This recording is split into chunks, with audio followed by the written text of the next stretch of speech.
From the Fidelity Bank Foundation studio, PBS Kansas presents One-on-One with Victor Hogstrom. This is where the interesting personalities of Kansas come to share their stories. This week, my guest is cultural critic and amateur theologian Russell Purser. Purser is known for his letters to the editor of the Wichita Eagle and his accounts which often criticize scientific claims through his literal interpretation of the Bible. Born in Caldwell in 1941, Purser was raised in Oklahoma. He attended Tonkawa Junior College for a time, then dropped out to join his father's construction business. Purser soon married his childhood sweetheart, and they moved to Wichita, where he pursued a career as a machinist. He ran unsuccessfully for a state legislative seat in 1994. Now, in the twilight of his days, Purser is reflecting upon the meaning of life and God's will for our nation and our world. So sit back for an interesting discussion as I go one-on-one with a fascinating Russell Purser right now.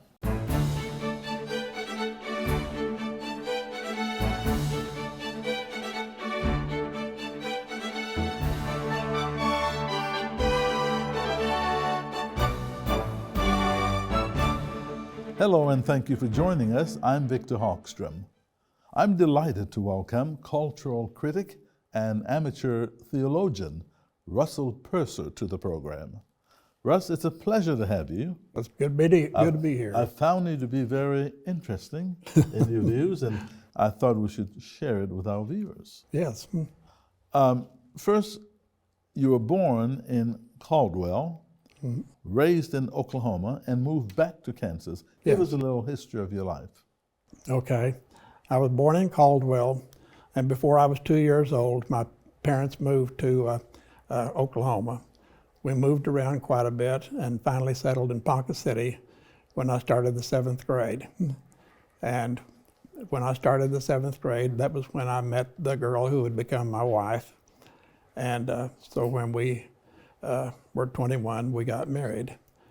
We left Ponca City and moved to Oklahoma City for about a year. After we were in Oklahoma City for about a year, then we moved to Wichita. So this is where I've lived for 56 years. Russell, you're not telling me that you began dating in the 7th grade, are you? No, not with her parents' permission. Okay. Oh, sneaky, right? Yeah. Okay, so in my introduction, I said that while being in the twilight of your days, you're reflecting upon the meaning of life and God's will for our nation and the world. Mm-hmm. What do you believe God's will is for our nation and the world? Oh, absolutely. Put God first. Like it says in Proverbs, righteousness exalts a nation. And that's what we have moved away from. So we're going to have to get back to pleasing God.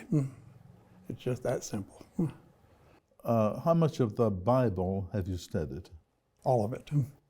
Meaning what? From Genesis to Revelations. So. You've read every page? All of it. Yeah, several times. What interested you in that? Oh, I love the Hebrew language. And when I was 61, I realized that I had to learn Hebrew. And if I really wanted to know the truth about things, there was no other way.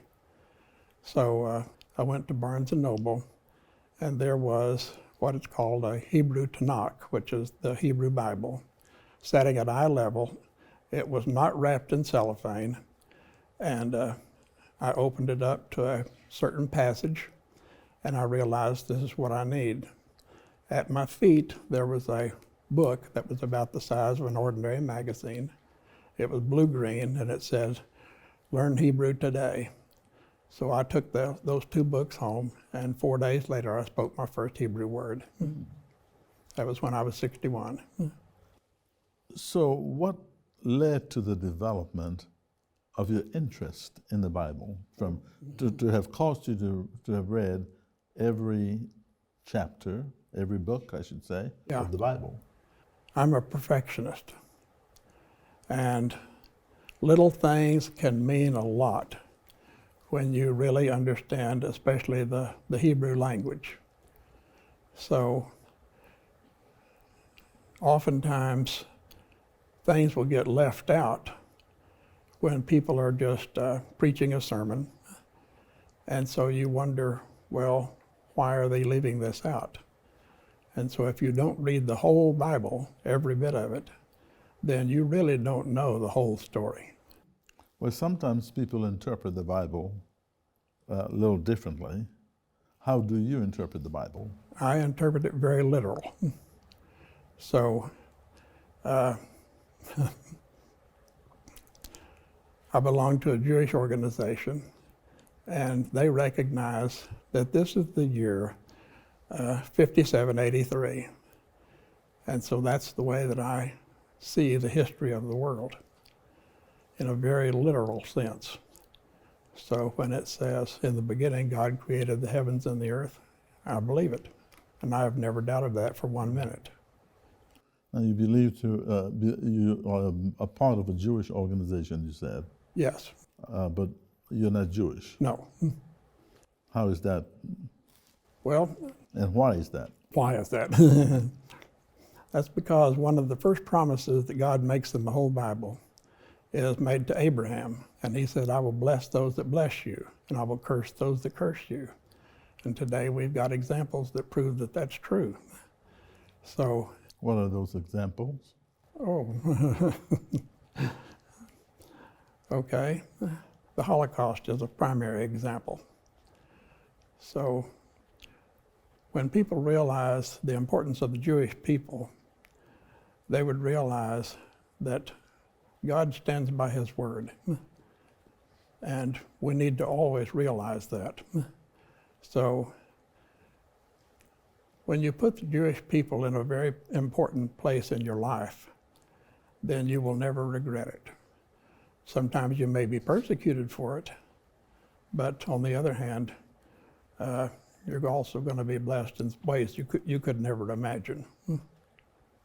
So let's talk then about some things in the Bible. Let's talk about the rapture. Do you consider yourself a pre-millennialist or post? I'd say post, Why is that?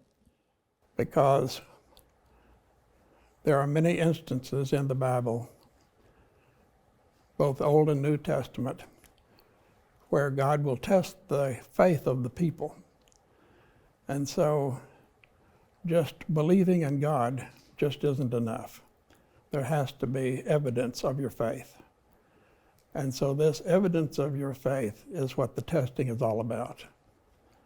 So there are many prophecies that point to this, some in the parables of Jesus himself. But then when a person realizes that pleasing God is always going to be about the way you live your life. And so that's what I say, we will be tested, irregardless. So I am a post-millennialist. How do you personally go about pleasing God? Oh boy. I enjoy giving to organizations that I appreciate. And this means like from PBS to a radio station called Radio Kansas, to the food bank, and to an organization called Mid-Kansas Jewish Federation. So I enjoy giving to those organizations because I know that they help a lot of people, not only with the TV, but with the radio and the organization of the Jewish Federation. Some religious organizations believe that through works you get to heaven. What's your view? Takes both. It's not a one-sided issue. So this is what I'm saying, is that faith will be tested. So the simplest example that I can think of is the thief on the cross. He's not in a position to actually do anything else but confess his faith. And so this would be about the simplest example that a person can use of saved by faith alone. But he's really not saved by faith alone, because his testimony is the evidence of his faith. So you believe faith and works? Absolutely. Must go hand in hand. Yes, absolutely. Russell, you are often critical about science and the Big Bang Theory. Mm-hmm. Why so? Okay. After watching 3 particular shows on Nova, which I really like, I realized the determination that we have when we put, especially the James Webb Telescope in orbit. Here is a deliberate effort to deny the existence of God. Yes, and that's the way that I see it. So this is a deliberate effort that we are paying billions and billions of dollars for, to deny the existence of God and to deny the credibility of the Bible. So when I realized this after watching some of the shows on Nova, I realized just how ridiculous their theories got. What about someone who may be saying, God has given us the wisdom, the brain power, the ability to explode? There's nothing wrong with that. Yeah. But what is wrong with it as you see it? What is the high point of your... My real point is that what's the point? In other words, on the very first day of creation, the earth is surrounded by more water than it will ever need. On the second day of creation, the water is separated from the earth. No life has been created until the third day. So this means that even if they find water, and they will, on places like the moon or anywhere else in the solar system, that water will not even contain microscopic life. So what are they looking for? I mean, here it is in the Bible. It's as plain as could be. Life does not come from water or from the sunshine. Life comes from God. So that leads me to my next question then. What are your thoughts, Russell, on NASA's plans to return astronauts to the moon? I have no problem with that, except for the expense of it. I wish that NASA would be more funded by people who really support their projects, rather than just taking it out of the pocket of all of us, like for the James Webb that cost $10 billion. So here is a lot of money that could be spent on a lot of other things, like PBS, for instance. And that would be nice. Yeah, I think so. I mean, especially when we consider that the budget of Kansas is only $50,000. Yeah. You've been watching. Oh, I watch this a lot. Yeah. But what is the difference then between James Webb and going to the moon? The difference between James... It's still exploring. Oh, sure. Sure, there's nothing wrong with that.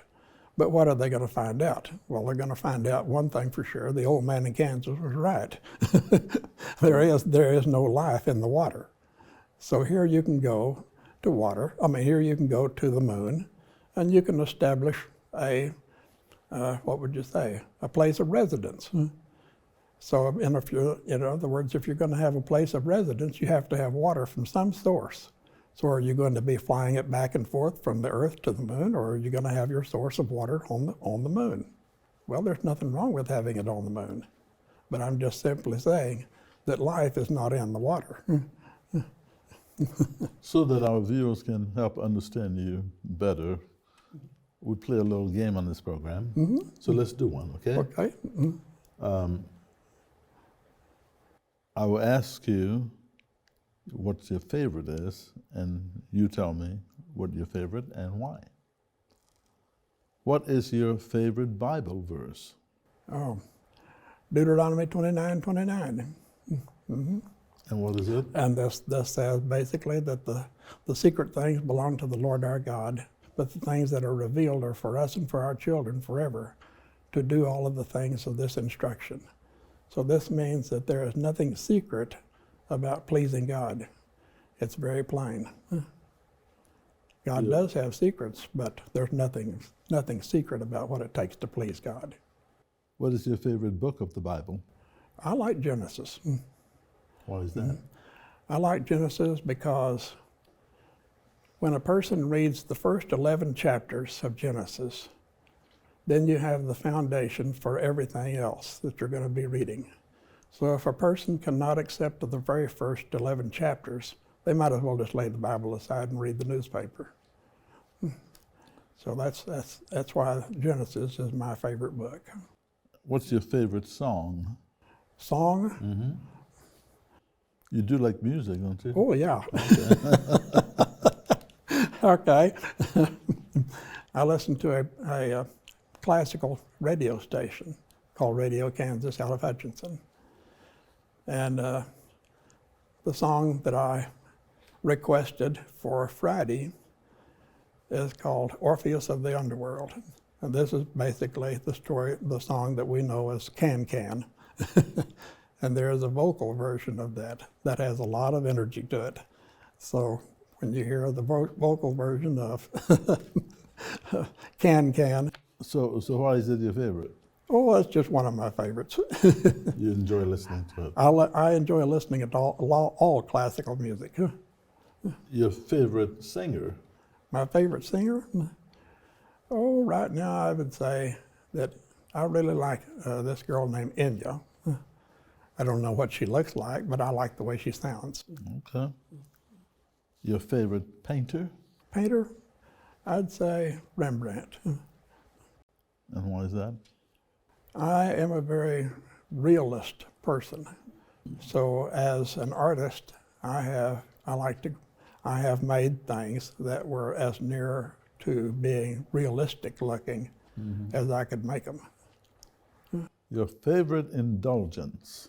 Ice cream. Ice cream. Yeah. Okay.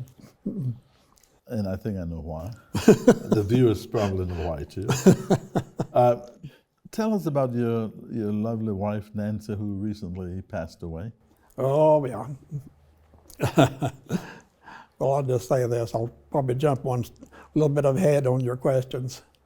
A lot of times you ask people if they have any regrets. Yes, I have a lot of regrets, and I'll be very honest about it. And one of my biggest regrets is that I had not listened to my wife closer. She was a very wise lady. And even though we were raised in church, I had never read the Bible through until I was 45 years old. And she said, you need to read it all the way through. And so if I had paid more attention to what she told me, I would have had a lot less chaos in my life, So and Russell, a lot more peace. Russell, how did she take all of your theories, your way of analyzing biblical events and the things you have just recently said on this show?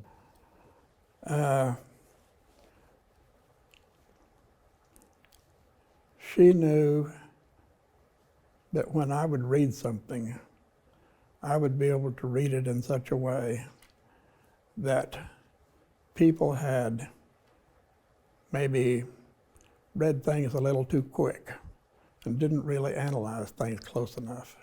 So she respected my ability to be able to see the deep things of Scripture. And when she passed away, I was fascinated by this when I heard it. You performed the funeral services. Yes. The funeral rites. Yes, I wrote the obituary. Yeah, but you did carry out, you were like the preacher. Yes, Why is that?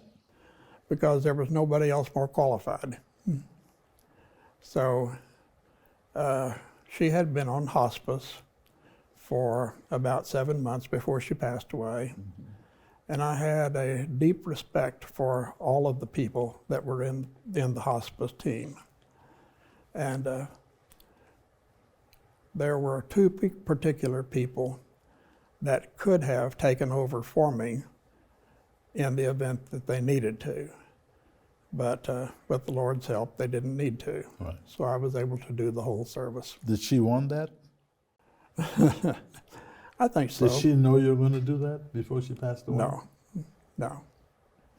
I mean, I had her funeral so well planned that I knew what clothes she was going to be wearing. Wow. So, I mean, when she went to the hospital for the last time, she was there for 3 days and 2 nights. And when she was discharged, they said she has 6 months. Well, she lived 7. And so I was able to calculate the things that were going to take place in the last days of her life. And so the last days of her life were basically spent almost in a coma for about the last 11 days. So I was fully prepared for everything as much as a person can be. So tell us, what has been the most transformative moment of your life? I think one of the most transformative moments was when I learned Hebrew. Oh. Yeah, because I knew that this was a language that I absolutely had to learn. There was no getting around it. And here I was, 61 years old, and I would come home from work, and I would sit down every night, and I would read my little lessons in the book that I was learning from. And my wife was sitting there listening to me read this story one night, and I said, just a minute, I got to read this sentence before I could translate it. And she said, you're actually reading this stuff. Yeah, I was actually reading that stuff. So if you could live your life all over again, Russell, what would you do differently? I would treat my friends better. Oh, you've been bad to your friends. Is that Yeah.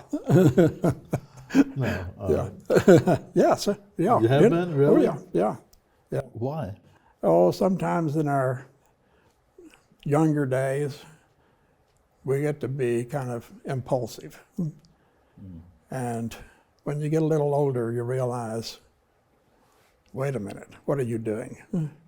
These are people that are helping you. Why are you being crude to them? Right. You know? And But so you treat them better. oh, yeah. Okay, so I mentioned earlier that you had always written letters to the Eagle with this Yes. paper, Yes. but they stopped publishing your letters. Yes. How did that make you feel, and why did they do that? Well, I understood it because I began writing letters to the Eagle about 20 years ago. And I knew that the stuff that I was writing needed to be published. And so, with the help of Michael Dorman, the editor of the Eagle, those letters were published many, many times. And I knew that I had something to say that needed to be heard by a lot of people. And so, when I wrote one of my last letters, I called him and I said, are you going to publish this? And he said, no. And at that time, the policy of the Eagle had changed to where he said, no, we just can't proselytize. And so I have a deep appreciation for Michael Dorman, even though I've never met the guy. But I have a deep appreciation for his integrity and his leadership of the Eagle, just like I do for you and your leadership of PBS. Well, thank you. So what is your philosophy of life now? Please. After going through life, you're in your golden years. Yeah. So what's your philosophy? Something you've learned and You've put this thought together. I'm anxious to hear it. Okay, put God first. Oh. Yes, absolutely. And that's what we have gotten away from as a nation. Proverbs 14:34 says, righteousness exalts a nation and sin is a disgrace to any people. So when we put God first, everything else will fall into place. And that's my basic philosophy. That's a good one. How would you describe the best or the worst time of your life? That's very easy. The death of my wife would be the worst. And I would say when I was baptized. The second time. What happened to the first time? I was too young to know what I was doing. And what was your age at the second time? Oh boy, I think my age of the second time was probably around 50. My final question, how do you wish to be remembered when it is all said and done? It's kind of like the words of Paul. He says, I fought a good fight, I've run a good race, I've finished the course. So that's the way that I would like to be remembered. So. And do you think people will agree with that or disagree? I don't care. I'm dead. On that note, thank you so much. Russell Purser. Russell Purser. It's a great, Thank you, Victor. Critic and amateur theologian. Thank you. Thank you. I've appreciated being here. And thank you for watching this edition of One-on-One. One-on-one@kpts.org is our email address. That's if you have a question or comment. Until next time, I'm Victor Hogstrom. Be safe, and I'll see you again soon.